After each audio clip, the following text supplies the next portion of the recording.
Welcome to the Roundtable Perspective. I'm your host, Tom Roach. I'm joined today by my guest, Dr. Giovanni Aloi, who is an art historian in modern and contemporary art. He also teaches at the School of the Art Institute in Chicago and at Sotheby's Institute of Art.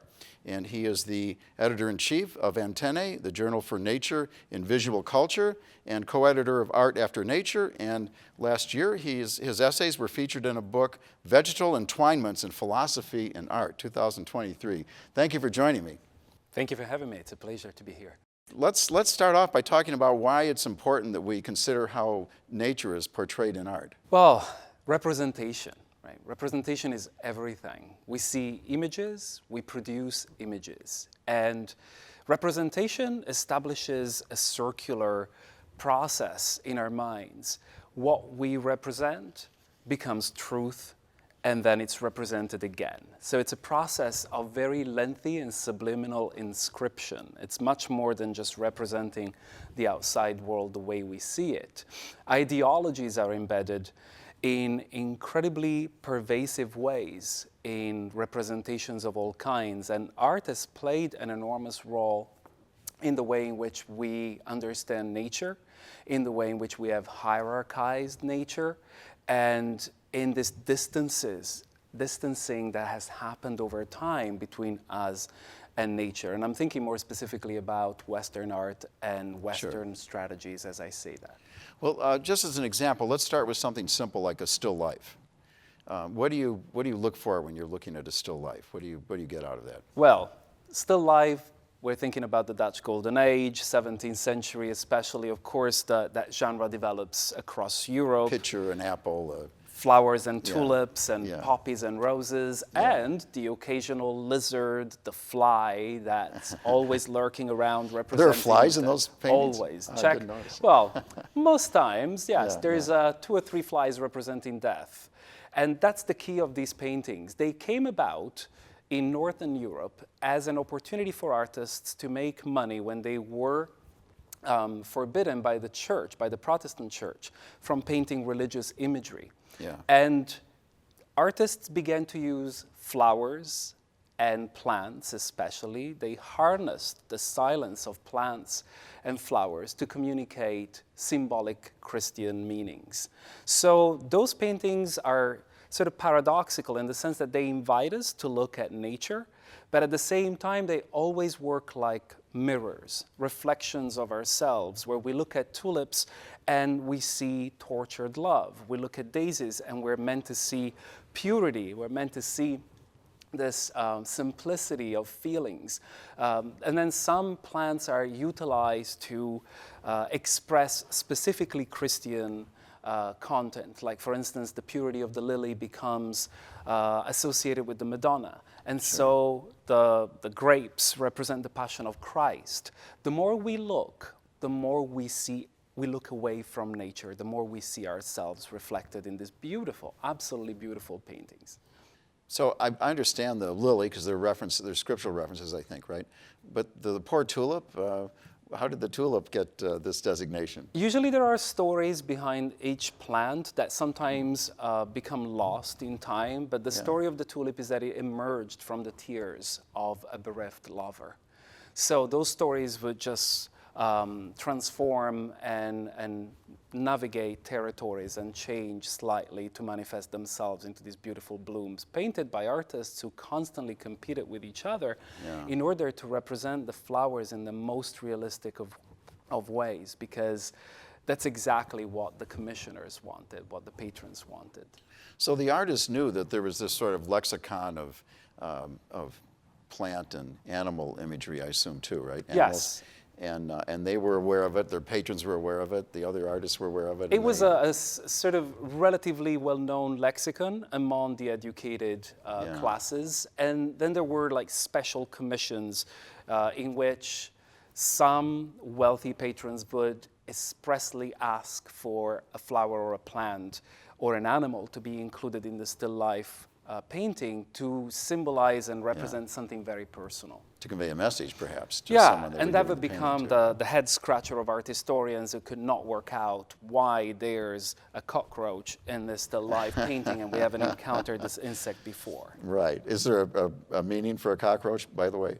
It's not good. Not good, okay. Anything related to the soil, the ground, the earth, is associated in still life painting to decomposition and death. And there's nothing necessarily intrinsically bad about death in the context of natural processes, but in the context of Christianity, at that time especially, those paintings worked as memento mori. They were reminders of death, to inspire us to make the most of life, the most of our time, but also to appreciate beauty, youth, and wealth when we have it, because God can take it all away. So anything that is associated too closely to the ground and the soil represents this subtraction and end. So if we went through this sort of historically, and we look at the ancient art, the pre-Christian art, I know the Greek philosophers, 5th century, 6th century BC, they talked about how we needed to learn from nature and emulate nature more.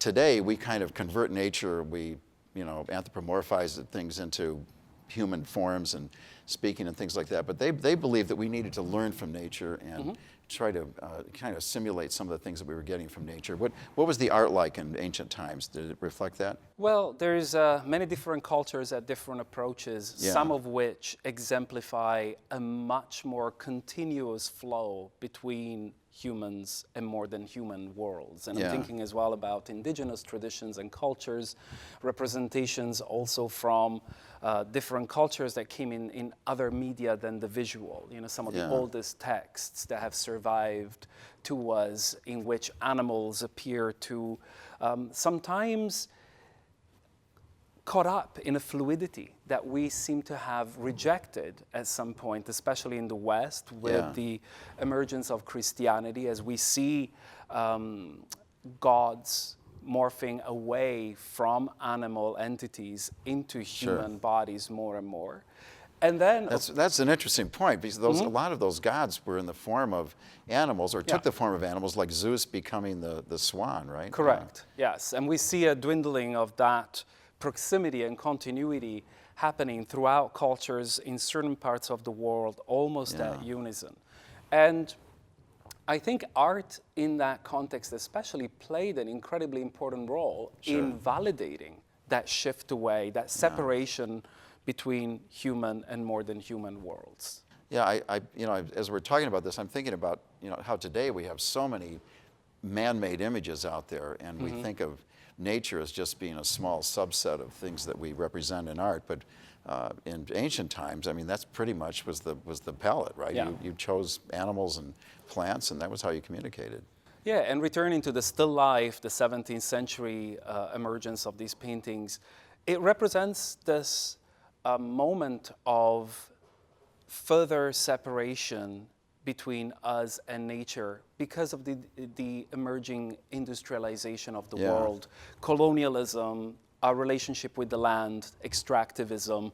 All these forces made us feel further and further apart, further away from nature. And during the 19th century, we experienced this strange emergence of representation as a reparatory strategy to that separation. So dioramas in the Natural History Museum, or as photography emerges as a driving force in representation and printing techniques also become more viable, imagery of animals, nature, plants become very much in demand. As we go through this a little more chronologically here, though, we get into the Christian period, right? And it seems to me, if you look at the iconography from those early years, the nature is reduced to very abstract forms almost. It's really, it's not like they're not trying to, it's like they're not trying to really render it accurately. And then you get into the Renaissance, and all of a sudden, each artist is actually a scientist who's studied the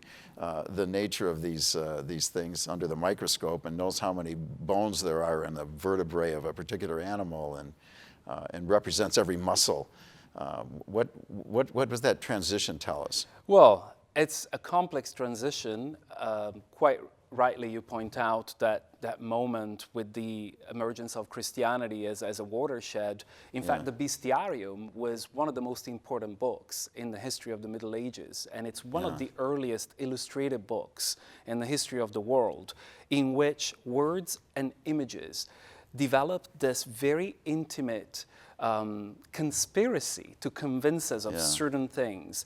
And in the Bestiarium, animals are wholly fantastical. There's pink camels and red whales and griffins and unicorns, because the Bestiarium is an apocryphal text geared towards a Christian audience who's learning about moral and ethics through animal-grounded tales. And there's no scientific in the modern conception of scientific desire to explore nature. Nature is used as a set for a morality play. And it's during the Renaissance that at least what the Bestiarium had accomplished in setting up the architecture for this knowledge to emerge with images and words next to each other, that artists can explore further a much more empirical approach to the natural world. And as you know, it comes in part from the revival of classical Greek knowledge, from the empirical system of Aristotle, from a number of forces that emerge at that specific point in the Renaissance to open the eyes of artists to look again and to represent as accurately as possible what they understand to be God's greatness. So the early project of scientific knowledge is grounded in Christianity once again, but it has morphed from the approximation, the abstraction, the synthesis of medieval representation, which is highly symbolic, to the realism of the Renaissance, which wrestles with symbolism in a conflicted way. There's a kind of friction between wanting to give up these symbolic structures that obfuscate reality, and at the same time, it's almost like those representations keep relapsing into the symbolic, and we see that over and over. Because regardless of how accurate you're trying to be and scientific, you still know that there's this history that goes with the word and the image. It has been sedimented through art and literature and texts Which over is time. why you can look at a still life and tell me that it represents all those complicated things. Correct. Yeah, that's and very it's, interesting. it's a bridge in the end. It's important in the sense that it's a way to connect us. It's a way to make up for that abyss that has opened up between us and the natural world. I really look at it as this desire to connect. And it's a desire that is often frustrated, that often leads us to stare at ourselves in the mirror. But it's nonetheless an opportunity. And I know from your work, you want us to have a more honest relationship with nature and whatever that might mean. Yes. Well, and which means a lot, I'm sure. But I'm curious then. So we then move in eventually into the Romantic period in literature and in art. How do you interpret that in this light? Well, that's complicated again, you see, because there's contradictions everywhere we look. It's as if the more we painted nature and the more we try to get close, the more we build barriers. So for instance, Caspar David Friedrich is one of the most famous artists of the Romantic period, who's created incredibly sublime images of forests, seascapes, mountains. And we know that those images were very much sought after by the educated elites of the 19th century, who felt more and more disconnected from nature because of the Industrial Revolution, because of cities expanding at a rate that was unprecedented, and the quality of life in cities being more and more further removed from the fresh air of these mountains. And at the same time, what happened, especially in the West, through that time period, was that we created pictures that ended up becoming nature. And those pictures are, by essence, spaces that we cannot truly inhabit. We cannot walk through paintings. They were idealized, they were exaggerated, right? totally beautified, Yeah. Constable deliberately removed factories from the landscapes that he sketched outdoors. Again, Yeah. another contradiction where an artist moves outdoors in the countryside to capture its real essence, and yet what he does is bringing together trees and moving hillsides and erasing factories. So treating Yes. it again like a theater stage for Yeah. us. So, but it's interesting that, perhaps, like you say, in rejection of the Industrial Revolution, we're all of a sudden looking at nature again in a new light, and we're trying to make more out of it than we should. Spinoza's philosophy and the poetry of William Wordsworth, right? All of these things bringing that focus back. But you think it's not necessarily a positive moment in our relationship with nature here, because it's essentially over-dramatizing it. It's a give and take, Yeah. and I believe that some of it was good in the sense that it at least retained nature in the system, in the Yeah. representational system. Yeah. In the context, specifically in the context of the arts, it ghettified nature. So throughout the 17th century, the 18th century, with the still life, which were considered to be a low genre Sure. in the arts, and then further on with landscape painting in the 19th century becoming so important because of the sublime, we witnessed this marginalization of nature in art and a predominance of the human figure, which is again another compensatory movement, perhaps, caused by Darwinism, caused by psychoanalysis, caused by Yeah. the rifts of modernity, and then again amplified by the First World War.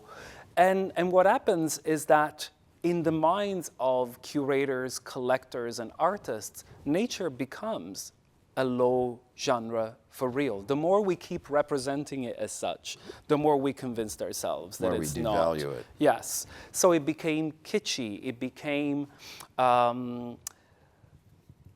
not rich and introspective as much as a portrait of a human might be. Yeah. And that's where the situation degenerated further and further until recently. I can see how that leads up to Disney's talking trees and Exactly. yeah. Yes, that's this desire interesting. to fill the silence of plants or our inability to understand animals led us to impose our voices upon them and anthropomorphize them to the point of turning them into caricatures, turning them into flattened images of Yeah. what they're not.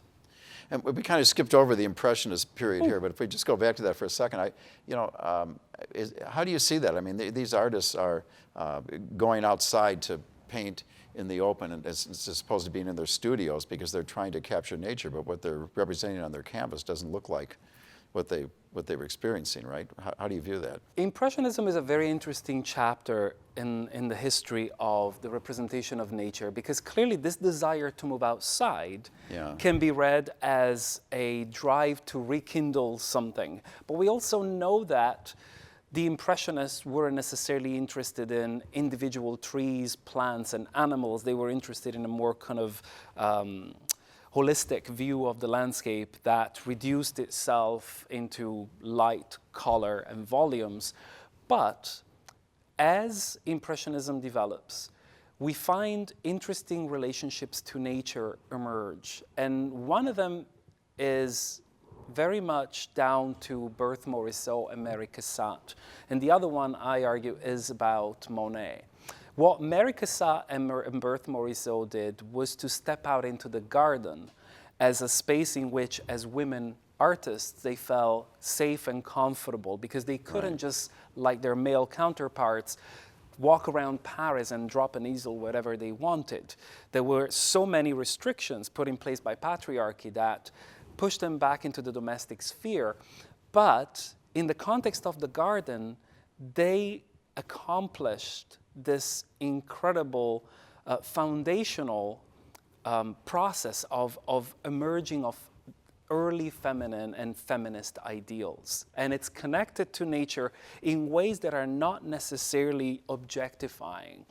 While Monet has the freedom to explore more broadly, and yet towards the end of his life, he also ends up in his garden in Giverny, painting Yes. his beloved water lilies, and accomplishing something that had not been done before, which is to think about water lilies not necessarily as symbols of a Christian kind. The water lilies don't speak of a specific value, virtue, or fear, but they invite us to reconnect with nature on a spiritual level. And I'm thinking too about not an Impressionist artist, but worked at the same artist as Monet, at the same time as Monet, Ilma af Klint, who also experienced plants from a scientific perspective as a botanical illustrator first, then uses plants as a departure from reality to explore the spiritual, and